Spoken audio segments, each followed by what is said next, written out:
Hello and welcome to Rajya Sabha Television. You're watching a brand new edition of India's World with me, Frank Rausan Pereira. Prime Minister Narendra Modi and his Bhutanese counterpart, Lotay Tshering, held wide-ranging talks on Saturday and discussed steps to further expand the bilateral partnership across several sectors. The two countries signed 10 MoUs in the fields of space research, aviation, IT, power and education. The two leaders also unveiled an e-plaque on the interconnection between India's National Knowledge Network and Bhutan's Druk Research and Education Network. Prime Minister Modi said an additional $100 million will be available to Bhutan under a standby swap arrangement to meet the foreign exchange requirement. Earlier, Prime Minister Modi received a red carpet welcome at the Paro airport where he was received by the Bhutanese Prime Minister. On this edition of India's World, we will analyze Prime Minister Narendra Modi's visit to Bhutan. Joining me on the program today are Major General Ashwani Siwach, retired strategic affairs expert, Ashok Sajjanhar, former ambassador with us on the program as well, and KV Prasad, senior associate editor of the Tribune. Thank you to all my guests for joining me on this edition of India's World. KV Prasad, I'd like to begin the program with you. Let's first try and analyze and understand the key takeaways for you from the Prime Minister's visit to Bhutan. I think the biggest thing is the broad basing of our bilateral arrangements. Largely it was restricted to the hydroelectric power projects, and I think the first of one of the 720 megawatts has just been inaugurated. One of the issues obviously has been for a very long time is the delayed execution and completion of projects, which in this case of course was a timely, is what the joint statement does note about it. It is a very timely construction and development. So I think the project is to go and reach out to the people of Bhutan through the various technology and other, because you had, as you mentioned, we also have IIT Delhi, IIT Bombay, IIT Kanpur coming in with the bilateral with the counterpart in Bhutan. I think is try and reach out the next generation of Bhutanese with and empower them through education and give them more facilities, because that's also the flip side. The human resource development is what India is looking at as an investment of its bilateral arrangement. Absolutely. Ambassador, the first ever visit by Modi as Prime Minister was to Bhutan in 2014. New Finance Minister, first visit he makes is to Bhutan. Now you have the Prime Minister visiting Bhutan yet again. So is it safe to say that the Indo-Bhutan relationship is in a very safe and a very good place? Well, yes, it has always been, if you look at high-level visits, the relationship has always been good. It's not only at the level of the Prime Minister and the Foreign Minister that you mentioned, External Affairs Minister, but also at the level of the King, His Majesty, Their Majesty, the King and the Queen. They have been coming to India also. And till Bhutan embraced democracy, or rather democracy was handed over by the royalty to the people there, it was the kings who were determining their relations and their policies. So I think that we have been in a very, very good place. But times are changing. So I think we really need to move along with that. You would recall, Frank, that when Prime Minister Modi selected Bhutan to be the first country of his visit after being elected in 2014, then there were a number of comments made, number of eyebrows raised that, Bhutan is a country where we have traditionally had very good relations, very close relations. There are mutual interests, there's mutual trust, mutual confidence, mutual respect between the two countries' leaderships. So why does he really need to go there? But very quickly, very soon, Doklam happened, and we realized that there was great foresight and vision as far as going to Bhutan is concerned. After that, if you see, during the first term, there was in Bhutan also, there was a change of government from PDP. We had in last year when the elections were held in September, and a new government came in November, that is of Prime Minister Lotay Tshering, and that is of DNT, another party which was nowhere. It's a very new party, but there also the Prime Minister's first visit was to India in December 2018. So I think at the level of high-level visits, but then the aspirations. Just to cut you short there, Ambassador, since we're talking about the elections last year, there were apprehensions then, they said that this party could be pro-China leaning or, China-centric. So there were apprehensions then as well. But it seems like that is now all in the past. No, absolutely. I think, and that really speaks about the foresight and the manner in which the Prime Minister has also handled the relationship, because as soon as the elections were held, as soon as the new party won power, and actually PDP, which was the party in power from 2013 onwards, it didn't win any seat, because it was relegated to the third position in the elections that took place, in the primary elections that took place. And so the new party, it was formed only in 2013. The leadership was quite unknown, but of course they had, their agenda was very far-reaching, and they said that they wanted a change in the manner in which Bhutan is governed. So that is what that is the call on the basis of which they had fought elections. That having been said, today when we see, and that Prime Minister has visited, Lotay Tshering has come to India last year in December, this year on the 30th of May for the inauguration of Prime Minister Modi's cabinet. And now what we see, we are looking at going forward. One of the most important things that I see in the declaration is that there is a specific recognition, there is a concrete recognition that both the countries have shared security interests. Right. And that there will be mutual coordination in matters affecting each other's national and security interests. Absolutely. And after Doklam, this becomes very important, because it was also mentioned that the Bhutanese youth wants to sort of reach out to China. They find that the dependence on India is far too much. But that having been said, what the Prime Minister has done is moving beyond traditional forms of cooperation. Hydropower has always been there, as Mr. Prasad has said. It has always been there, and the fact that we were able to, Prime Minister was able to inaugurate the 720 megawatt Mangdechu project. Right. And this is a project that has been completed on time. Sure. So in all, more than 2000 megawatt. But in addition to that, whether it is space, whether it is digital payment, whether it is RuPay, whether it is education, whether it is healthcare, or it is people to people. So I think the agenda that the Prime Minister has set during his visit is a forward-looking agenda. Absolutely, absolutely. General, since Doklam came up twice, at least in the last 5 minutes or so, let's talk about Doklam and what kind of an impact has Doklam had on the Indo-Bhutan relationship. Frank, first of all, we must remember that Bhutan is one of the strongest ally of India in the east, and it is a buffer state between India and China, along with Nepal. The relation between India and Bhutan has been the best compared to other relations with India with other neighbors. Basically, China is trying to exert itself. It has not sorted out its border problem only with two countries. One is India and one is Bhutan. And now you remember what they did in 2017 in Doklam. They start constructing the road which was a Bhutanese area. And by constructing this road, they were coming very close to Chumbi Valley, that is the Chicken Neck and Siliguri corridor, thereby bringing their artillery, and the Siliguri corridor would have come in the artillery range of the Chinese, and hence it could have cut off the rest of India with northeast. So therefore it has a serious implication as far as the security is concerned. And this area was not ours, but it was of Bhutan. But we immediately, the Bhutanese have informed us, and we taken a stand. And you remember the history tells itself. We took a firm stand. We say we will not like to construct the road. And that is how the China, after 73 days, stopped the construction road and went back. But I don't say that everything is over, because they may have gone back.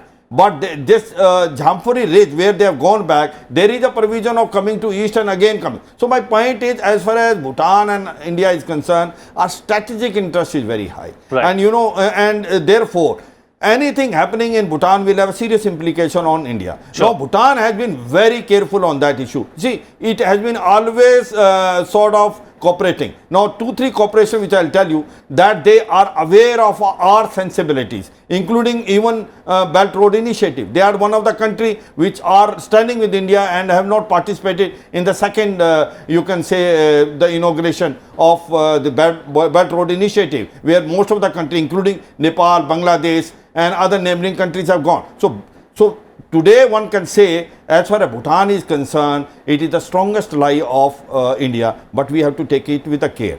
China in a big way is trying to come in Bhutan. China has also given them a bait that they should swap this Doklam territory with one of the territory in the northern part of Bhutan. So far Bhutan has not agreed to it, Right. but it can happen. So Sure.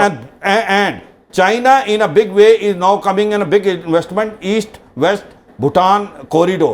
You know, the terrain is in our favor. We must understand the Himalayas are running toward the northern border of Nepal and Bhutan, and hence that the southern part of Nepal and Bhutan are tapering down in the plains, Ganges plains of India. Right. And that is why the connectivity is very good. From Calcutta port is there, and natural gas is going, petroleum is going, communication is going. Sure. Now you remember what we have done is that the satellite station has been also inaugurated in Thimphu. The Absolutely. second thing is they are also part of BIMSTEC. Okay, we'll just come to the other aspects in just a bit, but before that, KV Prasad, so why is it important for us to have robust ties with Bhutan? You know, it has already been spelled out by the General and the Ambassador why Bhutan is of such importance to us. But, you know, considering, you know, that there's so much of aid that we give, considering that it's a buffer state and keeping these issues aside, why else is Bhutan important to us? Hey, of course, the geostrategic positions have been very clearly spelled out by both the people on the panel. The fact is, it's a neighborhood with which we have very good equations. It's very long time. It's over the third king or fourth king, we continue to have very good bilateral relationship. In fact, if I'm the present king was who was a product of the NDC. He's done a course in NDC, and there are many others who have very the Bhutanese army and others have very close links with the Indian Armed Forces in terms of, and as General Siwach has already pointed out, the IMTRAC is there for us. So that is geostrategic is taken care. But apart from all that, you see, one thing is if you look at the trade issue and what Bhutan is talking of investments, trade, or if between Nepal and Bhutan, 10 of our northeastern states get connected. States with all the 8 northeastern states and eastern. So if we are looking at the Act East and Look East that we've been progressing, the connectivity which General Siwach was mentioning, so this is all very important. But here comes a very important catch which I think has not been, it's something which is there is, we visualize the BBIN network, Bhutan, Bangladesh, India, Nepal corridor. Now Bhutan has an issue with climate change and environment. It does not want its Princeton problems of pollution affecting that area. So that's one reason why that corridor thing has not moved very much forward. While you talk of connectivity, this is an issue.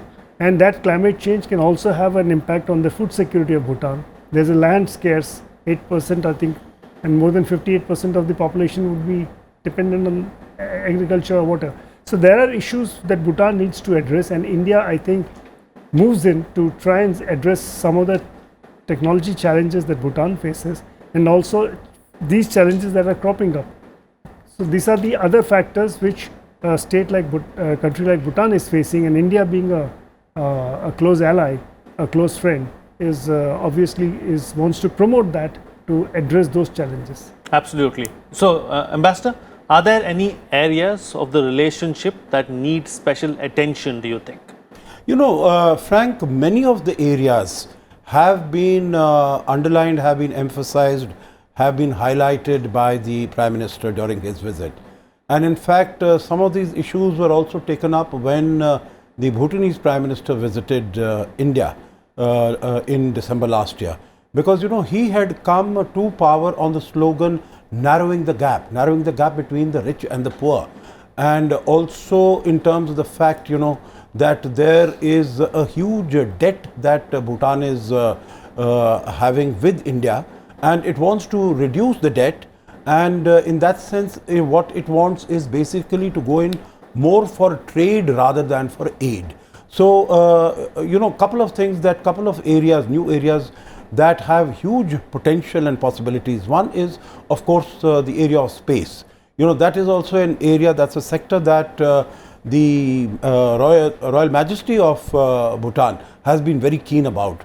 And the Bhutanese Prime Minister, very warmly congratulated and thanked the Prime Minister Modi, for having the South Asian satellite, which was announced in November 2014. It got inaugurated in 2017.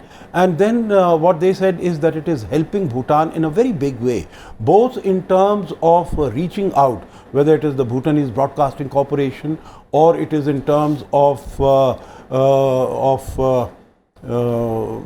different areas, telemedicine, it is spreading education or dealing with disasters. So there are a large number of areas where it has helped Bhutan, and they are particularly grateful and thankful about. And what the Prime Minister also announced in this respect was that additional bandwidth for an additional transponder will be provided, and this was something that was very warmly welcomed by the Bhutanese. The second is the area of education, because both in terms of setting up institutions in Bhutan as also having cooperation and collaboration with the premier educational institutions in India. For instance, in your opening remarks you had mentioned about the collaboration that is being set up with the IITs in Mumbai, IIT in Delhi, also NIT in Silchar. So across the board there are a large number of areas in which in the field of education, high education, science, technology development, where there is possibility. The other area in terms of education is at the moment we have just about 4,000 Bhutanese students who are studying in India, and there is a feeling that those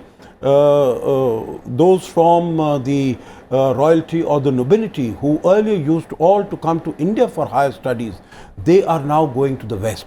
So attracting them and promoting people-to-people contact, and that is why when Prime Minister Modi, he went to the Royal University of Bhutan and he addressed the students and he basically gave them a forward-looking vision of the bilateral relationship and invited them to come to India not only to study Buddhism but also to study science, technology, development, space, medicine, healthcare, so that both the countries can cooperate and expand their collaboration. Absolutely. General, that having been said, how can India help Bhutan achieve its ambitions and also ensure that we safeguard our own security?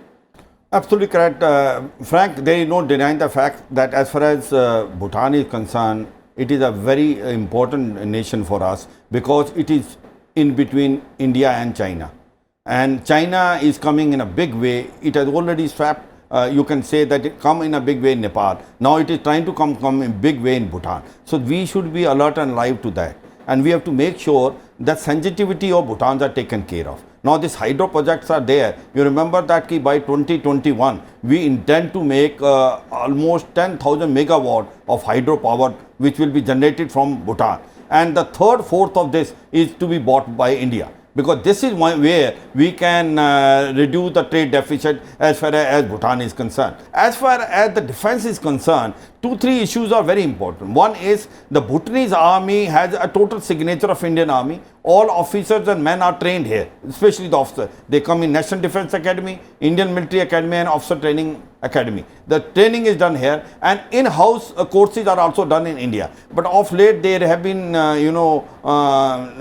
cases where they are also sending their cadets to the Western world. So this is the point which we have to take care of it. We must continue sending, ensure that these cadets come to India. That's one thing. Second thing is that cooperation at you can say at the state and Bhutan level, there is a secretary level conference which takes place twice in a year, and that has taken place last 2 years in 2018. So there we have brought out this issue that though the certain militants have been already eliminated, but there have been instances where the Bhutanese area has been made use of some northeast terrorists, and this has been taken care of by Bhutan even now. So that is a second issue which is there. And third issue which is there is, as far as Bhutan is concerned, what all we can give him from the defense point of view, certain weapons and all, rather than it purchasing from anyone in return. That should be there, because it is a country which stood by India always and every time.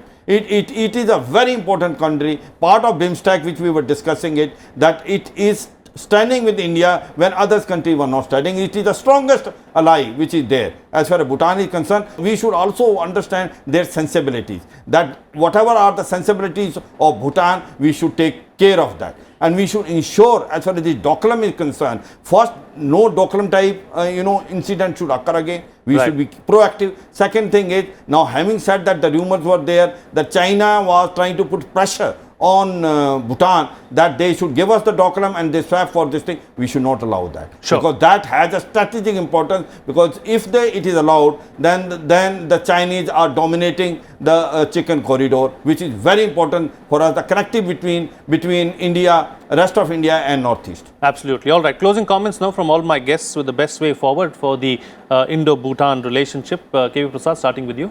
I think the trajectory has been pretty good and it continues to be going on a smooth glide path, and that should be the way. And as we said in the beginning, we have expanded the basket of our engagement, and training in human resource is one of the key elements, as I also pointed out my panelists today.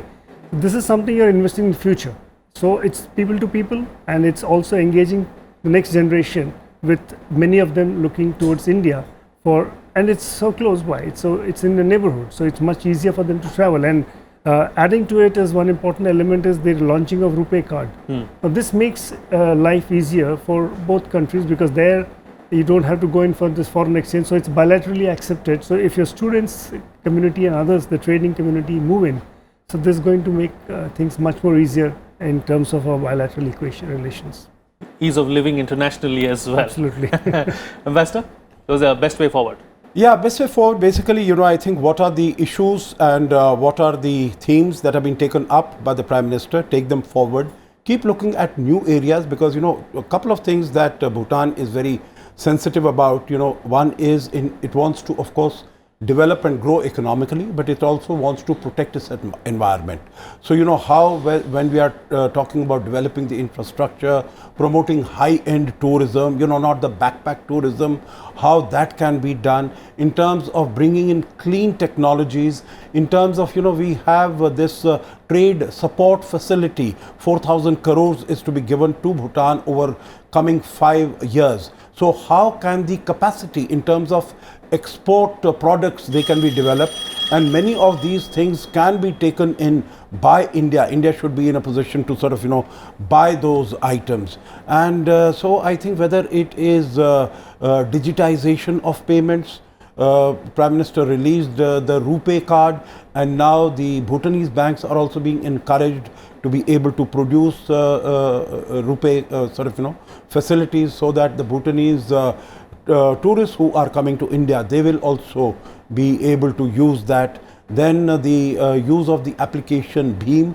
which is become so very popular in India, whether that can be utilized there, how to use the space for benefit of the people there, and focusing on the youth. Absolutely. How can the youth be involved and integrated, because the future of Bhutan and future of India lies in their young population, and how they can be integrated together. And I think many of these aspects have been underlined by the ambassador, by the Prime Minister in his visit, and they need to be taken forward. Absolutely. And General, close the show for us with your closing remarks. Yeah, Frank, 2-3 aspects. One is that Prime Minister very intelligently understood it, that there are two section of people whom he should target. One is the parliamentarian, who are the one who makes the law, and second thing are the students. Royal University, he has addressed them, because that is where the future lies, because the Indian universities are open for them. So this is one thing which has been looked after. That now emphasis has been given on this issue. And the second thing is, as far as Bhutan is concerned, they are the one country where there are hardly any carbon signature whenever they are doing development. So this is where we can learn from them. The point is that the type of deforestation which we are doing, it is not good for our future generation. This sort of lesson must be learned from Bhutan, that they are doing development, but they are also looking after the environment. And this is one country which is a negative carbon production, in the sense the development is taking place without hurting the environment. So this we can learn from them. Sure. I'm sure we are going to learn in future from Bhutan. And next thing is cooperation as far as the defense to defense is concerned, must keep on growing. Let us ensure that the Bhutanese should not depend upon Chinese, and our concern should be taken care of by Bhutan, and try to give him all the support in terms of weapons, in terms of training, the way we are doing now. Absolutely. All right. With that, it's a wrap on this edition of India's World. Thank you to all my guests for joining me on the program and putting things into perspective for us. That's it from me. See you again next time.